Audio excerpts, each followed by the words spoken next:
Totem Shaman is legit. This is not a meme. I repeat, this is not a meme. I got from bronze to legend, 59% win rate with this deck. I'm going to walk you through the Mulligan, a little strategy behind it, and some nuances with the deck. Hope you like it. Let's go. Starting off with the strategy behind this deck. So basically, some games revolve mainly around the totems, some revolve around the Murlocs, some a little bit of both. But yeah, so it really depends on what your starting hand is looking like, what the matchup is looking like, who has the coin, stuff like that. And we're going to get into the Mulligan in just a little bit. But yeah, I mean, it's not necessarily like the totems are not necessarily going to win you every game, or the Murlocs, or even like the Bloodlust. It really depends on the game. Everything is unique, but all the cards in here work together in such a great way that it's just magical. It's magic. Getting into the Mulligan, we have the cards that you're looking for at the beginning are mostly Trog and Forager. Those are your turn one plays typically. I don't usually keep Sinstone Totem. I don't usually keep any totem, really. The only time you can consider keeping a totem is if you have the coin, and depending on the matchup, I guess.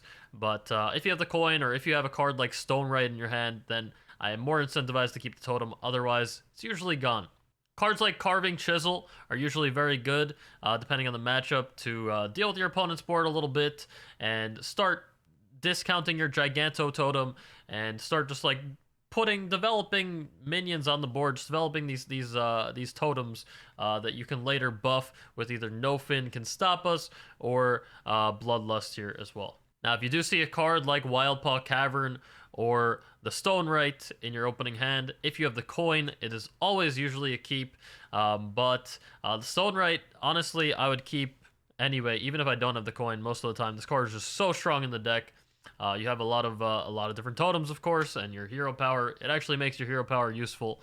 It does make cards like Party Favor Totem very strong as well. So I would definitely keep that if you see it.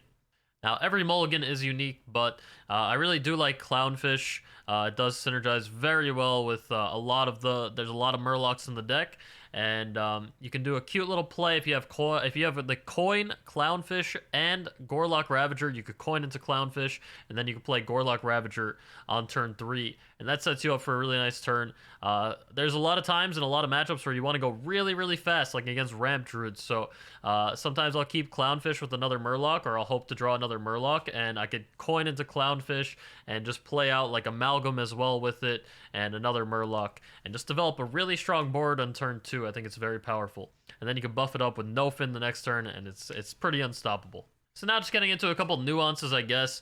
One thing is that something to know is that Carving Chisel, this gives you a random totem every time.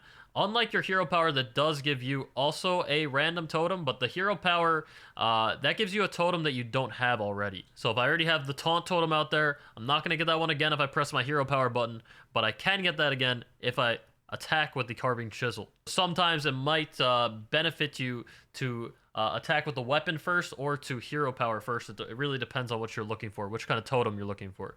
One other little cute thing is that the Amalgam, if you use Amalgam on totems, from what I've found, it really feels like an 85% chance, something around there, of getting a Giganto Totem off of that. And being able to spawn multiple 8/8s at some point, not even like that far into the game, can just close out games sometimes. And that's really it. And I think this deck is actually the second most aggressive deck in the game. After the aggressive Token Druid. So I hope you give this deck a shot. I actually think it's very strong for what it is, and I've been beating Grandmasters on ladder. We've been in the top 100 for a little bit now, and yeah, I'm loving it. It's a lot of fun. Hope you give it a shot, and if you have any suggestions for the deck, I always like to hear it down below if you like it, and the deck code will be down there as well. So hope you check it out. Hope you're successful with it, and I hope you have a great day. Peace out.